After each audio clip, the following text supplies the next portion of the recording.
জাতীয় প্রেসক্লাবের সামনে তাদেরকে আইন শৃঙ্খলা বাহিনী পুলিশ আটকিয়েছেন আমরা দেখতে পাচ্ছি।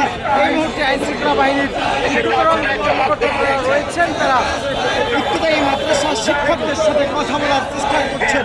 আমরা যেমনটি জানি বাংলাদেশ মাদ্রাসা শিক্ষা শিক্ষকদের রয়েছেন, তাদের আজকের যে কর্মসূচি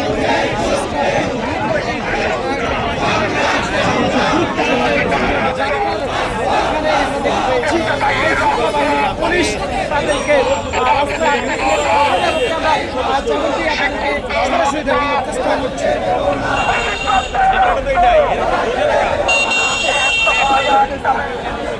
এমন কোন সচিব নাই, এমন কোন আমলা নাই, এমন কোন ডিসি নাই, এমন কোন অধ্যক্ষ নাই, চাকরি আছে বেতন নাই,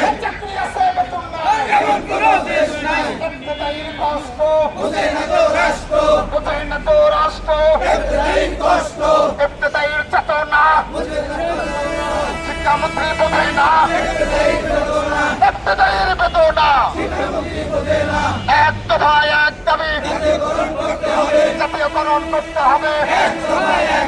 ইবতেদায়ীর আন্দোলন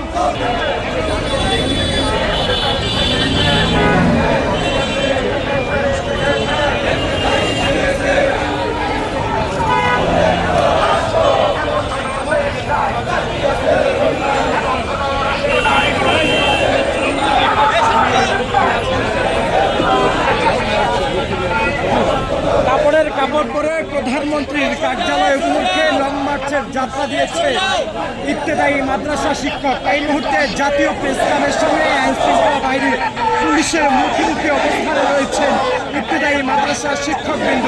তাদের দাবি তাদের 2000